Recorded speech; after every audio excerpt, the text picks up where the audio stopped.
آپ میں سے بہت سے خواتین و حضرات کو یاد ہوگا کہ 1989 میں ہماری فیکٹری کا خام مال لانے والے بحری جہاز جوناتھن، اس کا نام جوناتھن تھا، اس کو 1 سال تک سامان اتارنے کی اجازت نہیں دی گئی۔ اس اکیلے کام سے، جھٹکے سے ہمیں 50 کروڑ روپے کا نقصان برداشت کرنا پڑا۔ 1989 کی بات کر رہا ہوں، اس وقت کا 50 کروڑ آج کے شاید 50 ارب سے بھی زیادہ ہوگا۔ پیپلز پارٹی کے دوسرے دور میں بھی ہمارے کاروبار کی معاشی ناکہ بندی کی گئی اور مختلف ہتھ کنڈوں کے ذریعے اتفاق فاؤنڈریز کی چمنیاں ٹھنڈی کر دی گئیں۔ اور پھر 1999 کا دور آیا۔ جمہوری حکومت کا تختہ الٹنے کے بعد جو کچھ ہوا اس سے آپ سب اچھی طرح واقف ہیں۔ 14 ماہ تک ہمیں جیلوں میں ڈالے رکھا گیا، ہمارے کاروبار کو ایک بار پھر تباہ کر دیا گیا مکمل طور پہ، اور یہاں تک کہ ماڈل ٹاؤن میں ہمارا آبائی گھر بھی چھین لیا گیا، جہاں ہم، ہمارے والدین اور ہمارے بچے رہتے تھے۔ ہمیں ملک بدر کر دیا گیا، آپ کے سامنے، آپ کی آنکھوں کے سامنے یہ سب کچھ ہوا ہے۔ ساری حکومتی مشینری کو ہمارے کاروبار، بینک کھاتوں، صنعتی یونٹس اور دیگر معاملات کے بے رحمانہ احتساب پر لگا دیا گیا۔ یہ کہنا بے جانا ہوگا کہ سال ہا سال تک ہم اس یک طرفہ احتساب کی پل صراط پر چلتے رہے، لیکن اللہ کے فضل و کرم سے ہمارے قدم نہ ڈگمگائے کبھی بھی۔ الحمدللہ ہم قانون اور انصاف کے ہر معتبر فورم سے سرخرو ہو کر گزرے۔ کسی بھی عدالت میں ہمارے خلاف کوئی الزام ثابت نہ کیا جا سکا۔ جبری جلا وطنی کے ایام میں ہمارے والد محترم نے ایک بار پھر مکہ معظمہ کے قریب سٹیل کا ایک کارخانہ لگایا، اور یاد رکھیں کہ ہمیں وہاں ملک سے باہر 7 سال رہنا پڑا۔ یہ کارخانہ لگایا جس کے لیے سعودی بینکوں سے قرض حاصل کیا گیا، اور پھر چند برس بعد یہ فیکٹری تمام اثاثوں سمیت فروخت کر دی گئی، اور یہ وسائل میرے بیٹوں حسن نواز اور حسین نواز نے اپنے نئے کاروبار کے لیے استعمال کیے۔ میں یہاں یہ بھی بتا دوں کہ حسن نواز 1994 سے لندن میں مقیم ہے، جبکہ حسین نواز سن 2000 سے سعودی عرب میں رہائش پذیر ہے۔ دونوں ان ممالک کے قوانین اور قواعد و ضوابط کے مطابق اپنا کاروبار کرتے ہیں۔ عجیب منطق ہے میرے ہم وطنوں کہ ہمارے بچے ملک کے اندر رزق کمائیں تو بھی تنقید، اور اگر بیرون ملک محنت کر کے اپنا کاروبار قائم کریں اور اس کو چلائیں تو بھی الزامات کی زد میں رہتے ہیں۔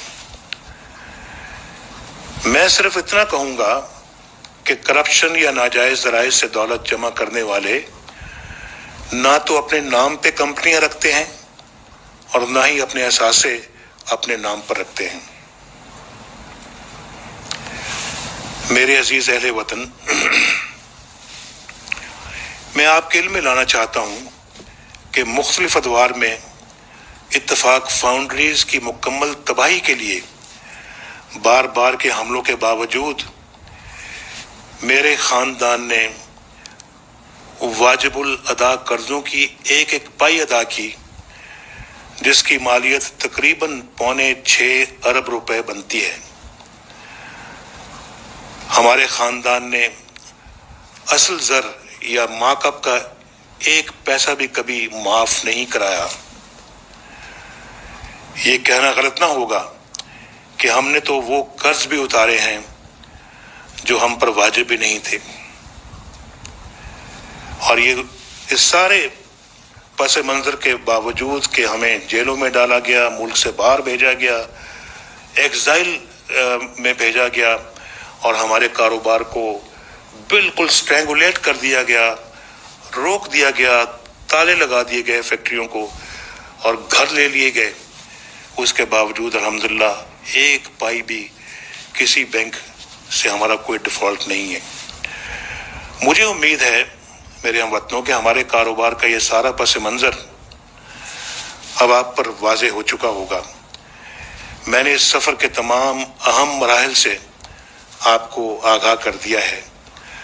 صرف اتنا مزید کہوں گا کہ حکومت سے باہر یا حکومت کے اندر ہوتے ہوئے میں نے یا میرے خاندان کے کسی فرد نے قومی امانت میں رتی بھر خیانت نہیں کی الحمدللہ، اور کبھی اقتدار کو کاروبار سے منسلک نہیں کیا. خواتین و حضرات، میں بہت کچھ کہنا چاہتا تھا، لیکن انتہائی مختصر طور پر کچھ گزارشات پیش کی ہیں. میں نے وطن عزیز کو اندھیروں سے پاک کرنے اور تعمیر و ترقی کی نئی بلندیوں کی طرف لے جانے کا عہد کر رکھا ہے. میری تمام تر توجہ اس عہد پر مرکوز ہے. میرے پاس اتنا وقت نہیں کہ ہر روز الزامات کی الغار کرنے والوں کو جواب دوں اور وضاحتیں پیش کروں. میں الزامات کی تازہ لہر کے مقاصد خوب سمجھتا ہوں، لیکن اپنی توانائیاں اس کی نظر نہیں کرنا چاہتا. میرے بعض رفقا کا مشورہ تھا کہ چونکہ میری ذات پر کوئی الزام نہیں ہے اور یہ کہ میرے دونوں بیٹے بالغ اور اپنے معاملات کے خود نگہبان ہیں، اس لیے مجھے اس معاملے سے الگ رہنا چاہیے. معاف کیجیے گا. بعض رفقا کا خیال تھا کہ میرے خطاب سے اس معاملے کو غیر ضروری اہمیت حاصل ہو جائے گی. کچھ رفقا کا کہنا تھا کہ میری ذات یا میرے خاندان کے کسی فرد پر کسی غیر قانونی یا ناجائز کام کا کوئی الزام نہیں لگا، اس لیے مجھے اس معاملے میں پڑھنے کی ضرورت نہیں. لیکن میرے عزیز اہل وطن، میں چاہتا ہوں کہ اصل حقائق پوری طرح قوم کے سامنے آ جائیں اور ہر پاکستانی الزامات کی اصل حقیقت سے آگاہ ہو جائے. عزیز اہل وطن، آج میں نے ایک اعلیٰ سطحی عدالتی کمیشن قائم کرنے کا فیصلہ کیا ہے. سپریم کورٹ کے ایک ریٹائرڈ جج اس کمیشن کے سربراہ ہوں گے. یہ کمیشن اپنی تحقیقات کے بعد فیصلہ دے گا کہ اصل حقیقت کیا ہے اور الزامات میں کتنا وزن ہے. میں گھسے پٹے الزامات دہرانے اور روز تماشا لگانے والوں سے کہتا ہوں کہ وہ اس کمیشن کے سامنے جائیں اور اپنے الزامات ثابت کریں. اللہ تعالیٰ آپ کا حامی و ناصر ہو. پاکستان پائندہ باد.